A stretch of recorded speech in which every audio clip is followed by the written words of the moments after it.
To add to the cacophony of noise surrounding the state of Biden 2024, we bring in our political betting expert and a man who knows his way around all of these polls that are coming in right now. That is Mr. Evan Scrimshaw. Welcome back to the show, buddy.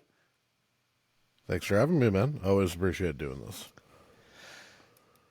All right. We had one of our other favorite regulars on this show, Bill Scher of Washington Monthly on, and we were asking then the state of bedwetting in the Democratic Party. And that was before what I think can probably be the first big moment of this general election cycle, and that is the special counsel report that says they did not charge Joe Biden because he is a kindly elderly man without a good memory. That was backed up by a disastrous press conference where not only did he not seem sharp before, but then he also mistaked for the third time a world leader in the last week. Although this time, at least both of the people were alive compared to the ones before. So you're enmeshed in this. You're watching all these polls come in. There's been some polling since that 48 hours. Has anything materially changed, or are these just highlighting things we already knew about this race? They're highlighting things we already knew about this race. The most recent morning consult is somehow only a Trump +1. I only say somehow because all these morning consult state polls are always, showing Trump winning. All the swing states about like 5, 6, 7.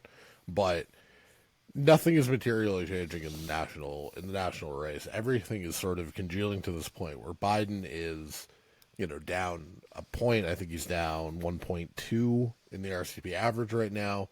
Yeah, and he's down, which is like a 5.5 point swing from the last election. Because don't forget, he won by like 4.5 points last time. So yeah, it's a sizable swing from last time.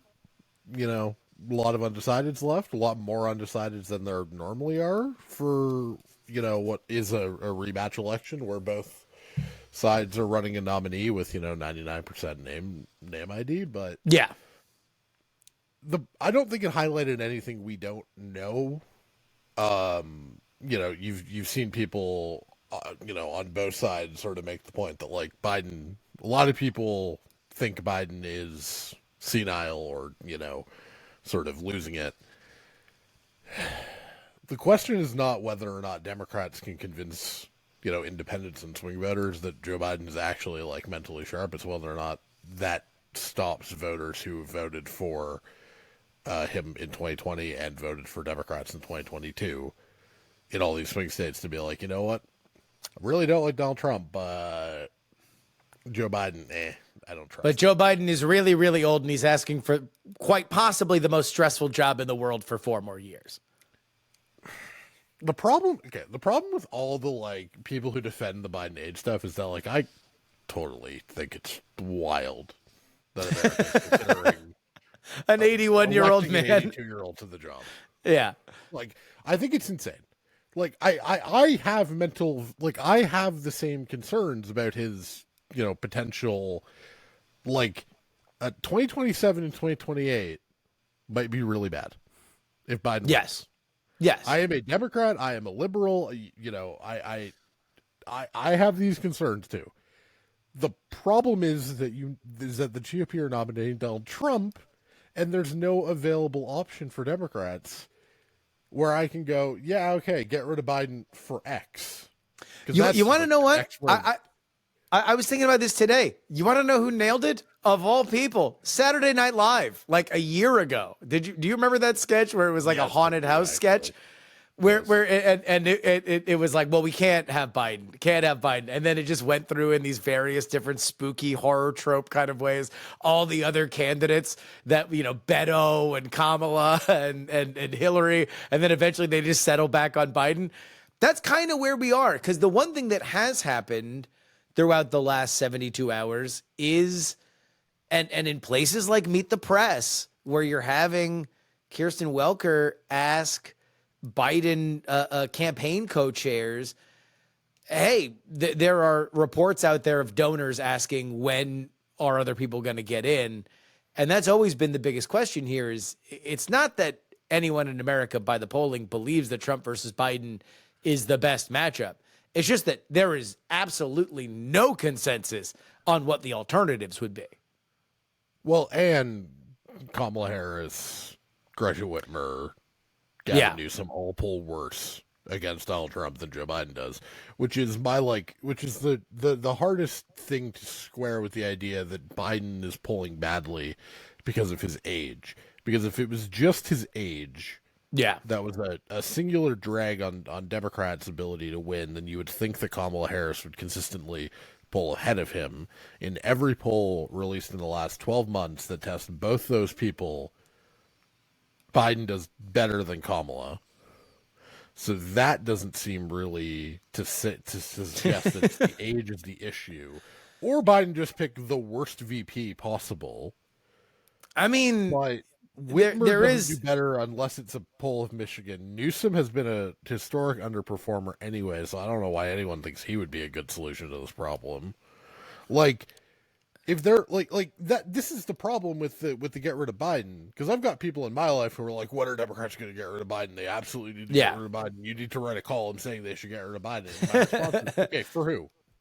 Yeah. For who?" Because I'm at with some you. point, I kind of feel like the Democratic Party is a good football team with like a mediocre quarterback who's like, do something, and they're hoping that they become Tom Brady, the Bucks when Tom Brady shows up, but they could be the Jets with Aaron Rodgers if the mantra of just do something is what it ends up being. Because what's the better solution?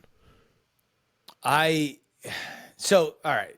If you're in fantasy land, the first big question is that effectively, especially when you have problems with black voting, black turnout right now, according to polling, that is an area of concern for the Democratic coalition. Kamala gets the right of first refusal. So Kamala, on some level, would have to be on record saying, at the very least, we want to have a floor fight at the convention, which I don't think she would ever do. So, with that being said, let's say she did. I can't imagine anybody emerging from a gigantic slap fight that will be a real blood and guts affair 2 months before the election that's going to create anything better than hold your nose and vote for the corpse.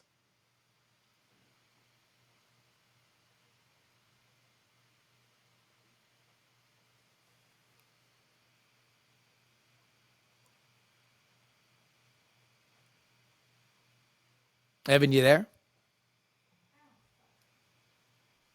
Like, game over, checkmate.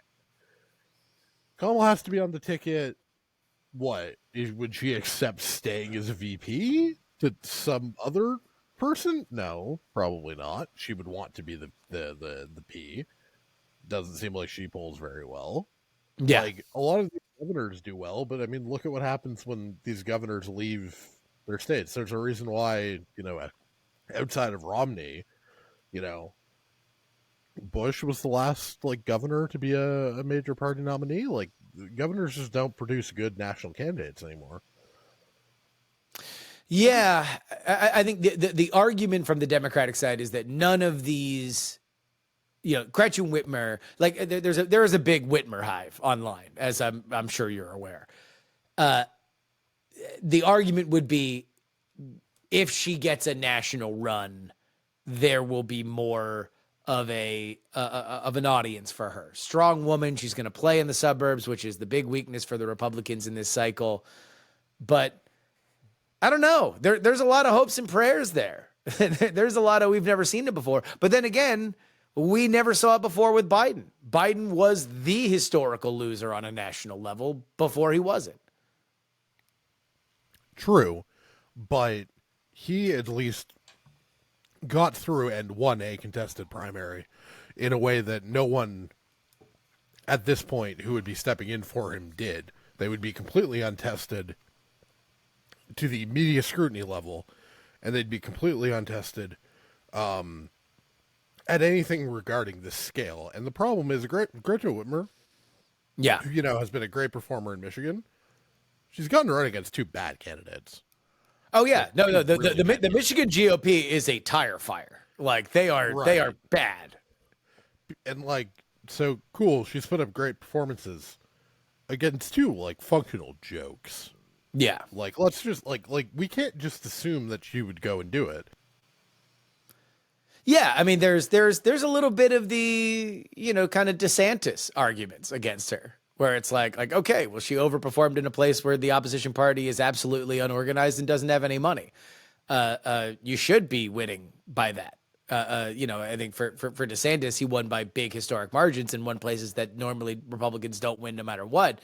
But still, we saw what happens when he rolled that out nationwide, and it wasn't great. I mean, my like main take on this just kind of comes down to the same thing, which is like Biden is, call it 5 points away from the number he needs to win. Like, Yeah. 'cause if his problem is really minority voters, then maybe the electoral college bias comes down a bit. But like, say he needs to recover 5 points, that happens all the time. Like international elections, I'm gonna do my international elections rant right now, but like 5 point leads get overturned all the time. It's happened in the last Canadian election and like all of our last provincial elections and Australia, and the last UK election, and New Zealand had a bunch of more than 5 point polling changes. Like, it happens. I think people are like talking about this like it's some, like massive hill to climb. He needs to overcome like a 5 point lead with like 8 months to go and like 16% undecided. Yeah, all right. So here would be the argument against that. And I think the reason why there is a little bit of panic here, not a little bit, a lot of panic. I mean, when you have James Carville, who has been a doomsayer lately, but when he's out on television saying it's not going to get any better between now and November, this would be the argument. Number one, you're not talking about candidates that have a lot more to teach the American public between now and November. We are very familiar with both of them. Number two, you do have a bunch of fairly big name third-party candidates that are going to be out there. In fact, the only Super Bowl ad that I got here in Austin, Texas, which I think was nationwide, was RFK. Trump didn't buy a Super Bowl ad. Biden didn't buy a Super Bowl ad. They both had ads in 2020. So if you have more of a diffuse voting pool, and what's going to change with Joe Biden or Donald Trump between now and November, then yeah, I do think that 5% looks like more of a high hill to climb. See, I'm going to make the alternative argument, which is that Okay. third parties induce variance. And if you're trying to tell me that a 5 point polling lead is deeply secure and Democrats should do something, the existence of RFK Jr. makes it like easier to think that things can change as opposed to it being harder to make things change. I'm just annoyed by like Nate Silver being, spending, the last decade being like, elections are more volatile than we think. You should like remember variance is a thing. And just now spending his days on Twitter arguing that a shadowy cabal of Democrats could have stopped Joe Biden from running for president. And it's like, buddy, everything you have previously said proves you wrong. But also, B, have you not read a single piece about Joe Biden? He's like Obama world could have stopped Biden from running. Do you not? Have you never read a piece about how much he hates Obama world? Yeah, I mean, they passed him over to be president in 2016. Like this is well known. He literally refuses to do Pod Save America just out of just because of spite. pettiness. Yes, yeah, it's great. But the idea that if only David Axelrod and Rahm Emanuel sat him down and explained to him like the real politic of this. No. Well, no. By the way, they did once. they got one. They told him not to run once, and he didn't because they weren't going to get the backing. Then he ran against Bernie Sanders. That was the salve that got him over the hump. They were able to create the centrist Voltron and stop the Bernie candidacy. That's enough to launch him in. COVID happens, bada bing, bada boom. All of a sudden, he's president. I don't know. I mean, to be totally honest, I didn't even expect this interview to go as far down the do something rabbit hole. There was a Jonathan Martin of Politico piece today that kind of lays out the same arguments that we're making right now, that there is no smoky back room in the way that there was in the 1960s. The 1960s smoky back room was there to untangle floor fights at contested conventions. That's what the power of it of the party was at that point. If we still had parties that were strong enough to knock candidates out, strident candidates out, then Donald Trump would never have been president. Because I was at that RNC, and I can tell you, to a man and woman, nobody I talked to that wasn't there as a delegate, that was there as a party operative, wanted that man to be the nominee of their party. It was described to me far more as it being a funeral than a celebration when I was there. There's nobody here that's going to take out an incumbent president unless Biden wanted to walk off the stage, which I don't think there's anything about the DNA of Joe Biden that says he wants to do it. And it would be another thing if his vice president was popular. Normally, the backup quarterback's the most popular person in town, and Kamala just ain't that. I am one of the few people who actually genuinely likes Kamala Harris. Confirm K-Hive. But she is my specific brand of sort of right in my ideological sweet spot in the party, and has my music taste and my sort of cultural sort of late 70s, late 60s, early 70s, really knows for Stevie Wonder. So sure. I like her.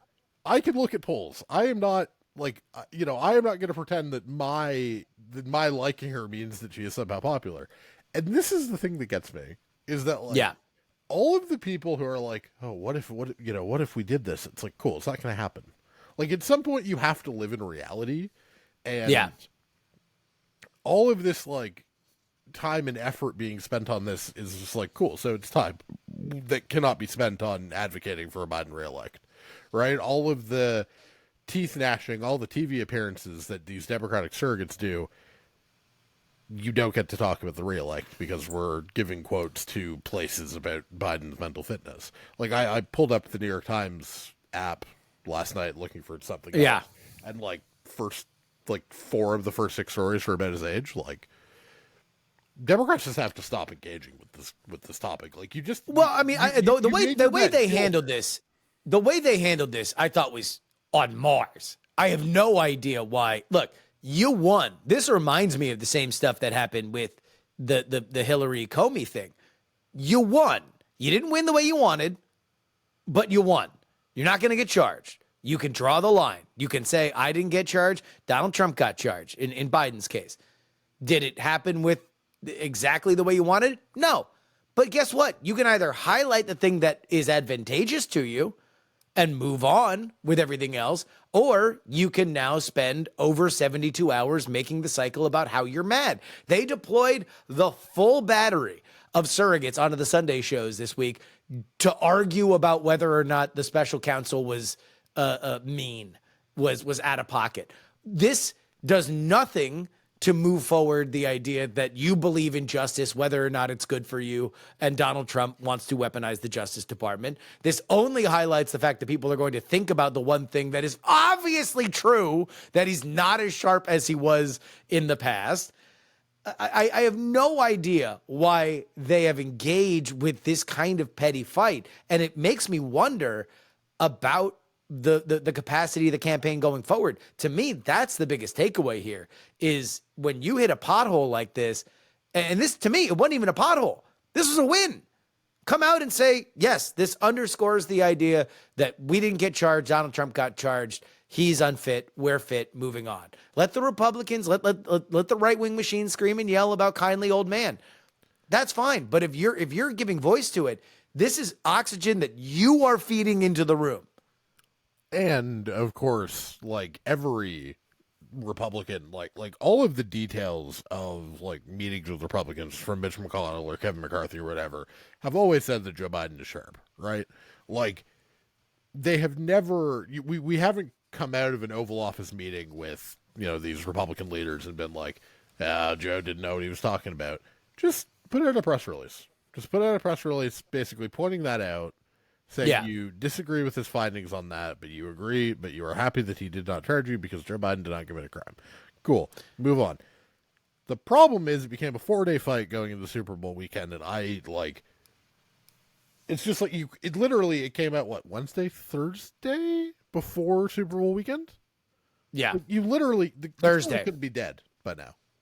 Yes. Or could have died because no one really cared, right? I mean, if he would have done the Super Bowl interview, which is the biggest layup of all time, you're telling me that you got a 20-minute interview, which we now know with the largest television audience of all time, and you're going to probably spend half the interview talking about Taylor and Travis, and you're going to tell a story about how you first met Jill and you knew that she was the one immediately. This is the kind of grandfatherly stuff that you want out of Joe Biden, that you desperately want out of Joe Biden. This could be over. And look, send one person out there that's going to say, look, Joe Biden's too classy for this, but I'll say it. The special counsel is a total POS for assuming that he doesn't know when his son died. He knows exactly when his son died, blah, blah, blah. Send one person and they're going to go rogue do it. Don't have your co-chair do it. Don't have Chris Murphy do it. And certainly don't have Joe Biden do it, which they had him do, or that he did that night, immediately making it a gigantic story. Yeah, that was that. Like, I just don't like. I mean, I don't think his staff wanted him to do that press conference. I think that's been pretty well reported at this point. But like, yeah, I think the special counsel is. I don't think it's going to matter that much. I don't think what he wrote is going to be a thing that moves any votes in November. I think the fact that his campaign does not seem to have an answer on this that doesn't accept where the voters are, which is to say that everyone knows that he is not as sharp as he was. You need an answer that works from the place where people are that still advocates for your reelection, right?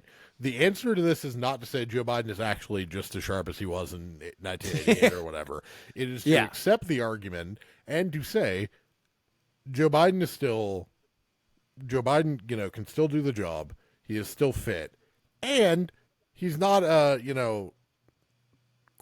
four times. I was trying to do like thrice, but I don't know what that is for four. Yeah.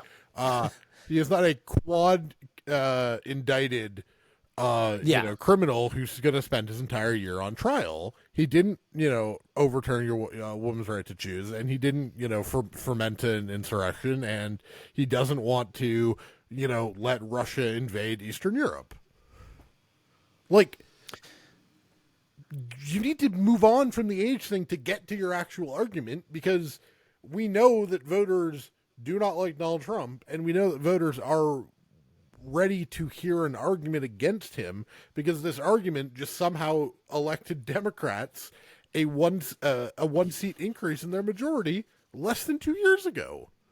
Yeah. Yeah, that's the more we talk about it, that's I think the biggest worrying sign for me is that I tend to, especially for presidential campaigns, as we are in go time here, I tend to judge campaigns very specifically by how they react to kind of these crisis events. Great campaigns react really well to them. Bad campaigns wind up getting stuck in them, and this is an example of them just absolutely getting stuck in it. I can't. They seem to, Biden 24 is running a very conservative strategy that now the argument is, well, we have to get Biden out there more, but you've already framed the argument as let's count every time that Biden stumbles. And I think if this election is about Joe Biden, he's going to lose. It has to be about Donald Trump for them to win. Right. And we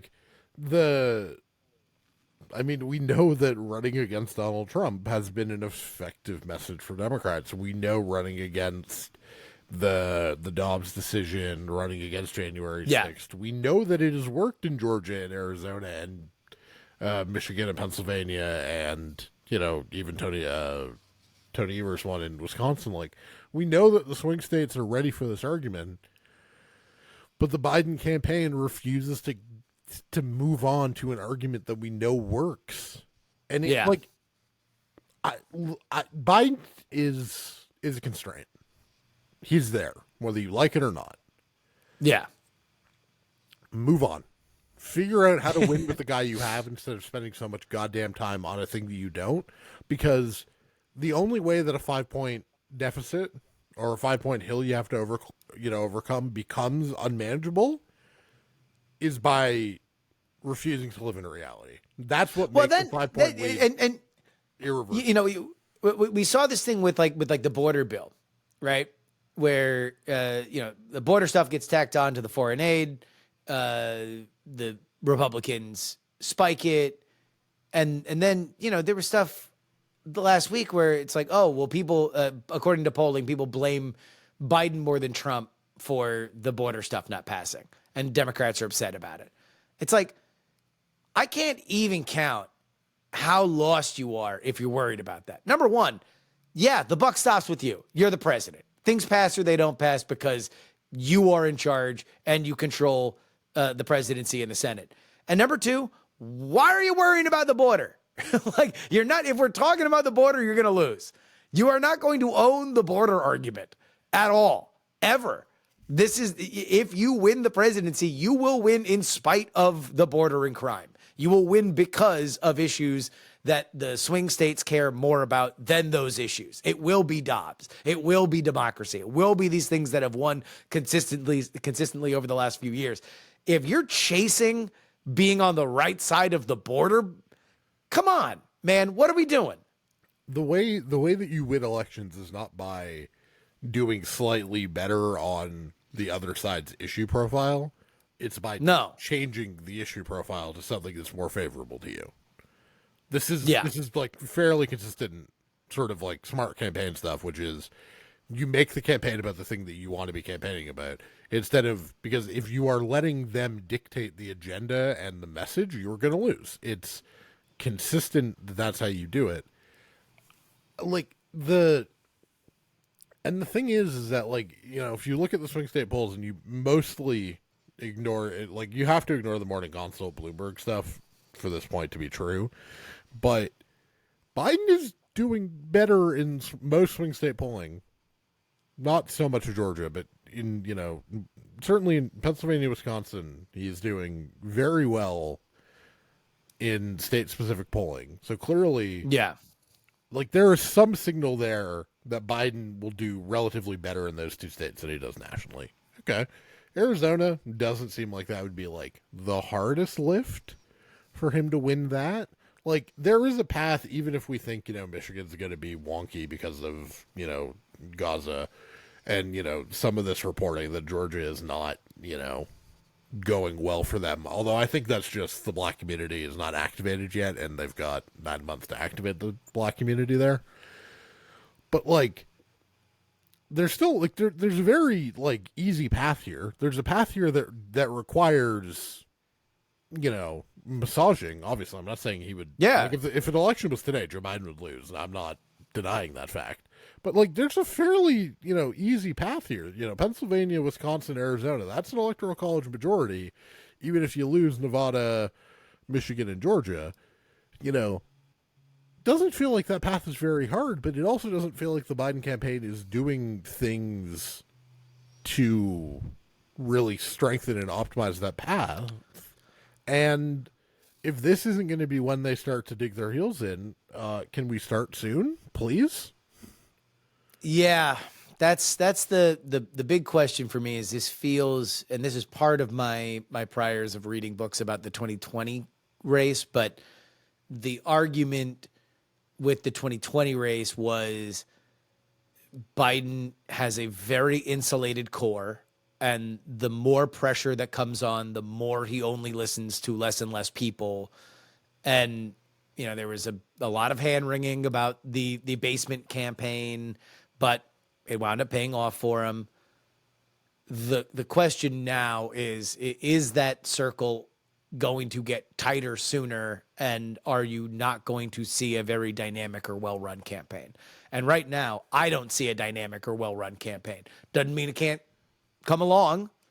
Doesn't mean that it can't get fired up. But every day that Joe Biden is not talking about trigger laws in red states or even just anywhere, any trigger law, any Dobbs trigger law that even the people who passed it didn't think would ever become real, pointing out every horrifying element of those. Every day he's not doing that is a day I don't think he is seriously seeking the re-election of the presidency of the United States. So the really funny thing, is that Joe Biden has Democratic presidents or Democratic governors in, like, if you think about the big 6 swing states, Yeah. he has Democratic governors in 4 of them.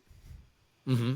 That's just not usually how it is, because usually all those governors get, beaten in your midterm. But you've got Democratic governors in Arizona and Wisconsin, both of them that have fairly draconian abortion laws on the books that the governors oppose, that are trying to get rid of. You've got, Whitmer, who just got rid of a very draconian thing. You think you couldn't get the 3 of them together to help you out a little bit? Think you could get John Shapiro to help out too? Like, there are ways that you can use the fact that you have the governors in these places to sort of raise the issue profile, and then you have Joe Biden fly out to Arizona for a joint press conference on protecting women's reproductive future, and I don't know, Katie Hobbs signs executive order or something, like, there are ways that you can use the fact that you have the governor's mansion in some of these states. Use that to your advantage. Let them help you set the media agenda. Fly up to Wisconsin whenever there's a court challenge there on their abortion law. First day of oral arguments, have him fly up, have him and Tony Evers do a press conference in front of the state Supreme Court. Do stuff. I also just think that there needs to be a more realistic strategy from them. And I've said this before on the show, but if your entire strategy is restore Roe, and I think, and I'll get your opinion on this, but when I look at the map this year, I think that there's a high likelihood that even if Joe Biden wins, the Democrats lose the Senate because of the map that they're facing. I think it would be highly unlikely that they would get, 10 or 11 seats, even 9 seats in the midterms after that, the final midterm for a 2-term president. I just don't think it's realistic. And at a certain point, when you're talking about something that is literally life or death for people, I do need you have to give them something more than vote now, then in 2 years, vote harder. Right. And, like, Democrats aren't going to lose the Senate this year. Like, let's just, like, they've got a 50% chance. Yeah, no. Like, Tester's gonna lose, Manchin's gonna lose. As much as I would love to be able to say that I think this will go the other way, Ted Cruz will win. And unfortunately, if all 3 of those things happen, you have lost the Senate. Like, there's no point. Especially because you already have West Virginia's gone, right? Yeah, so exactly. So start off with that, right? And so also, now you're already at Sherrod 50-50. very easily could lose. I have him losing, but, like, even you don't even need him at this point to declare. And also, the map's going to be spread, right? But we're going to have, there's a lot of money going a lot of places, and with Larry Hogan on the map, I don't know if Larry Hogan's going to win, but now you have to spend money in Maryland, especially if polls start getting scary there. Yeah, although, I mean, if you're a Democrat, you kind of just hope that David Trone is the nominee, and then he can spend all of his own money.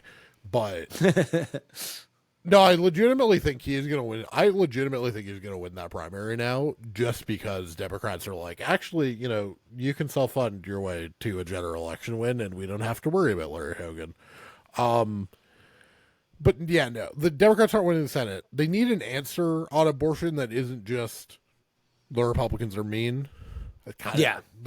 The other problem is, let's just be completely honest here, right? If you quote unquote codified Roe, this Supreme Court would knock that down as a 10th Amendment violation in 0.2 of a second. Yeah, I mean, yeah, if it passed in a fantasy world where it passed the Senate, I don't know if they would knock down that kind of legislation, but I look, there's no pathway right now to bring back Roe. There's no legal pathway, and right now there's no legislative pathway. But what I do see, especially for the Democrats, is a lot of ground to care about women's health in a way that is not restoring Roe.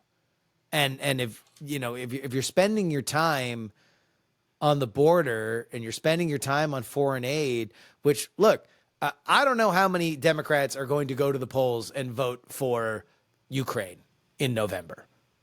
I know it's going to be less than the amount that will go to vote for women's health. And if you're going to spend all this time and messaging to talk about anything legislatively, some kind of federal guarantee for women to have access to abortion in the case of rape, incest, and health of the mother, even if it has no shot of passing, to make that the national conversation is extraordinarily helpful. At least it demonstrates that there is some grasp of this issue that women are dealing with right now, not wait till November, vote, and then remember to vote in 2 years. But right now. And also, you have the Senate, use that fact, Yeah. Use the bully pulpit of both Biden's presidency, but also you have the Senate. Make Republicans vote against some things. Yeah. This is the thing that you do normally. On the record saying that, rape victims have to carry their baby to term, please. There we go. That's the thing that I don't make Mitch McConnell have to spend $50 million in Texas that he would rather spend in Ohio. Do it. Exactly. Yeah. That's what I don't know, man. I don't know. Okay, well, speaking of other things that I don't know, let's get out on this, and it should be a pretty short conversation. When does Nikki Haley drop out? Like what else do we need to be looking at here for Nikki Haley to drop out? Because at this point, if you actually want to look at who other than Joe Biden is getting the most amount of money from Democratic donors, it's Nikki Haley. So she might be somebody that should be on the short list to replace Joe Biden on the Democratic ticket. But I got to imagine that's the only reason why she's still in this. But she's looking. I mean, look, the most recent CBS News poll out of South Carolina is a 35-point loss in her home state. What level of humiliation does this woman need to endure before she walks off the stage? She kind of got saved by Nevada being, a stupid fake thing where she wasn't really running against Trump. Saved?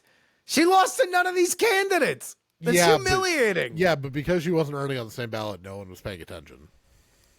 I mean, I think it became more of an issue. I don't know. I made the argument. I was out in Nevada, total ghost town, no ads, no events, absolute, non-event in terms of any kind of caucus or primary. And let me just say this, Nevada, shout out to John Ralston, shout out to the ghost of Harry Reid. They don't want to be an early primary state. Stop trying to make them an early primary state. They don't care. Clark County, it is a small town. It's a factory town for hospitality. They don't like putting up yard signs. They don't like getting out there and going to events. They got stuff to do. Just stop trying to make it happen. They don't want it to happen. It's not going to be Iowa. It's not going to be New Hampshire. But moving on, I thought Nikki could have made that a win. She could have won against nobody and said, look, I won. A win's a win. And in a winless campaign, a win would be nice. She lost. She made her only win into a loss. And now she's going to go into this, and it's going to be an absolute humiliation. So the problem is that you can't, the moment you decide a 10-point loss in New Hampshire is good enough to win. Keep going, yeah. You have to keep going to South Carolina. Yeah. And now the answer to this is that at some point you can say whatever you want the night of, but like she basically had like a 72-hour window to do the DeSantis, which is Yes. like, yeah, you say whatever you want, you say you punch your ticket, you look at the polls, you realize you don't have a future, and you save yourself some embarrassment. She didn't do it. Yeah. So at this Nope. point, she has to go to South Carolina. I mean, I assume that when she gets blown out in South Carolina, she's done, right?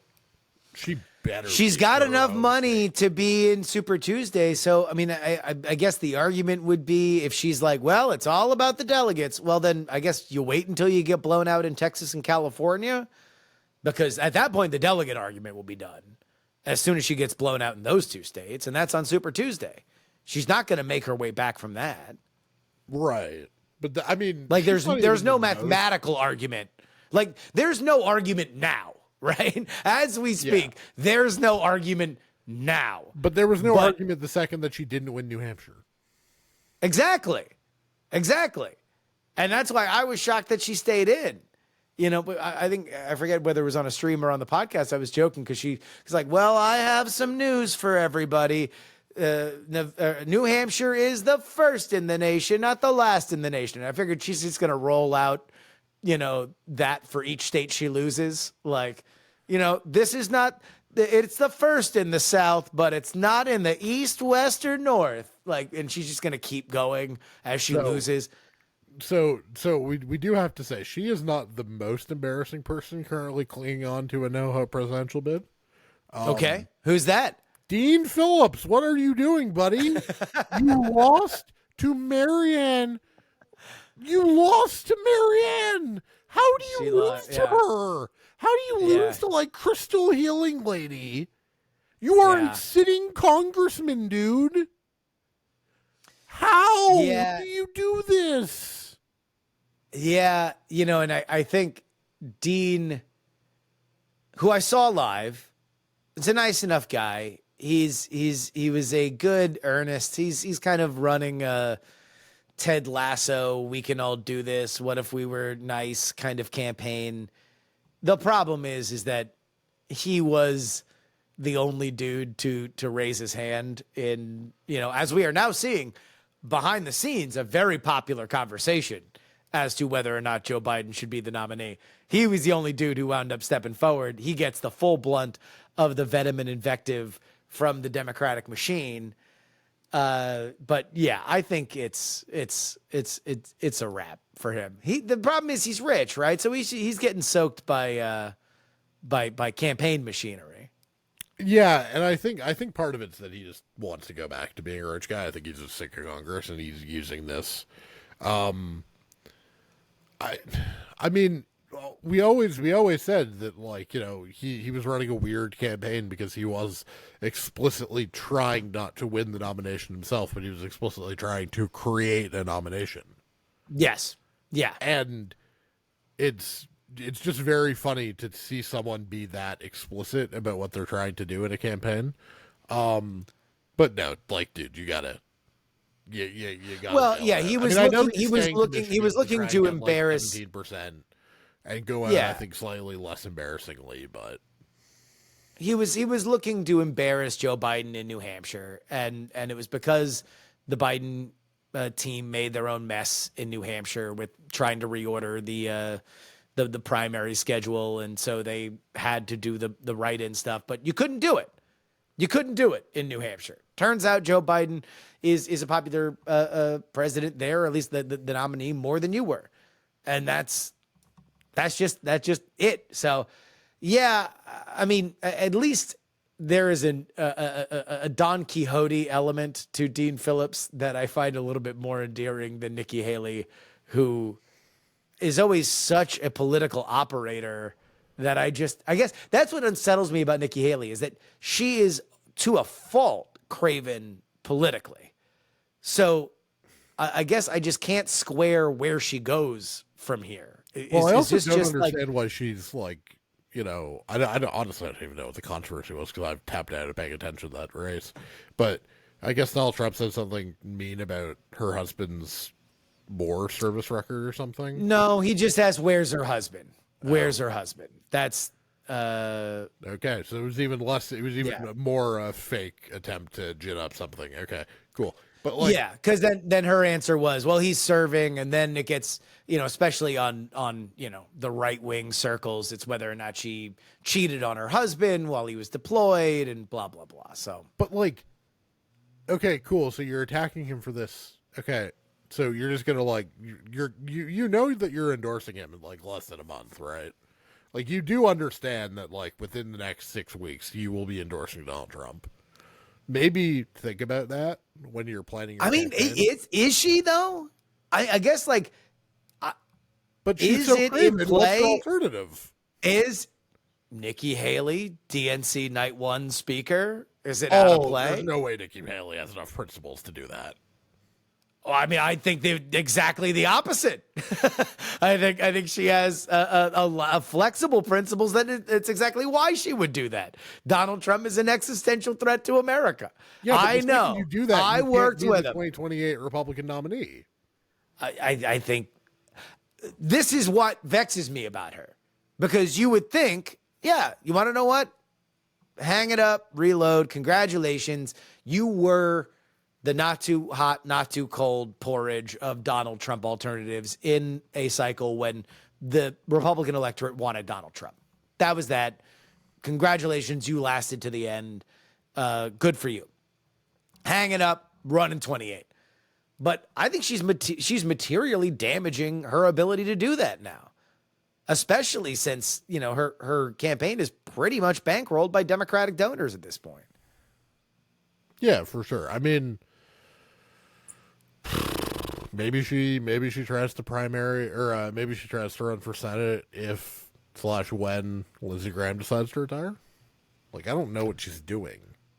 Lindsey Graham, who by the way backed down on foreign aid this morning or last night, said that foreign aid should be loans, like Donald Trump said at a campaign speech over the weekend. Which I don't know. I didn't know that anybody could get between Lindsey Graham and foreign aid. That's usually his favorite thing. Well, like he knows why that's a terrible idea too, because it's like the entire reason for the American foreign aid budget is so that they don't go and take the money from China. Yeah, So he knows it's a terrible idea. What is he doing? He just refuses. He just refuses to stop debasing himself for Trump. Like, well, when is he back up? Well, no, he just won re-election, right? he's up in 20. He's up in 26. But everyone I've talked to thinks he's retiring.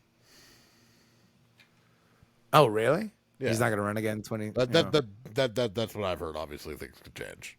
I mean, but Yeah. By the way, is Bernie going to run When is he up? now? Now.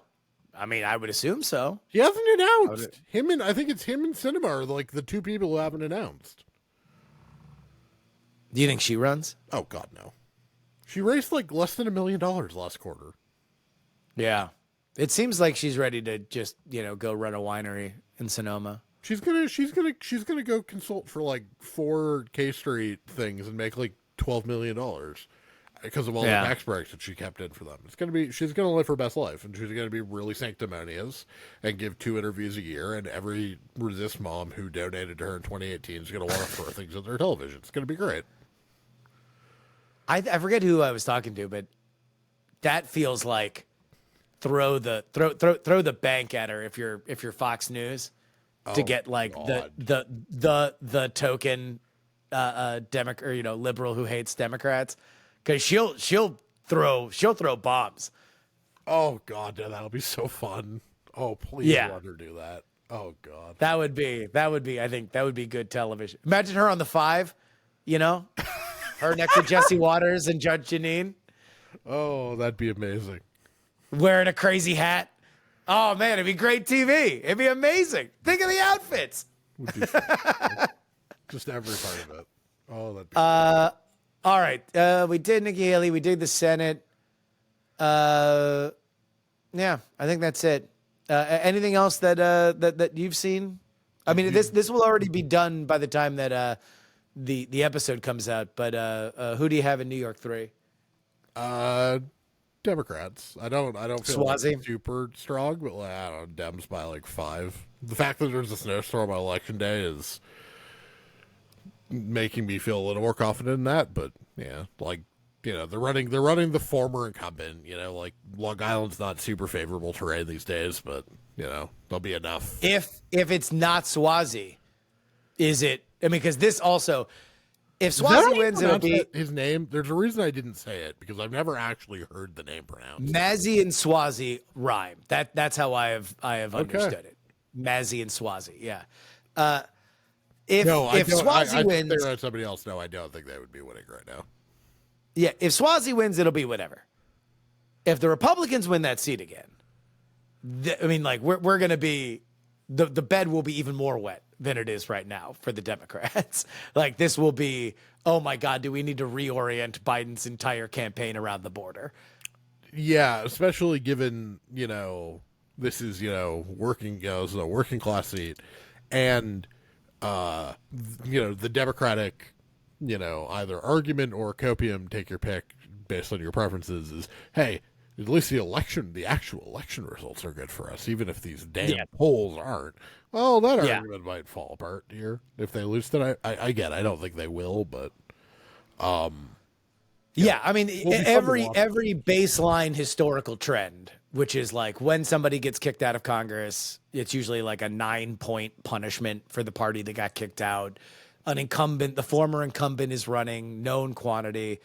The only question is this campaign has been largely fought about the border, which is a question as to why Swazi wanted to run so much stuff about crime and the border, but it is a purplish seat. That element of Long Island is more conservative than other parts of the New York City metropolitan area. So we'll see. Yeah. I mean, Santos won with apparently no money because he spent it all on he won by shoes. like 7.5. Yeah, but then again, he had the Lee Zeldin coattails, which were like the most effective coattails anywhere in the country. All right, Evan, where can people find you? Political writing at scrimshawunscripted.substack.com. Political betting, NFL, although that's over. NHL. It's over. Basketball. I'm going to try and do F1 content for thelines.com. Scrimshaw Show. Follow that on Twitter at Scrimshaw_show. I'm recording 2 episodes this week, one for this week, one for next week. This week's politics. Next week is a Formula One season preview because I am a gauche coastal elite who has gotten really, really into F1 but cannot tolerate NASCAR. Follow me on Twitter at Scrimshaw. Link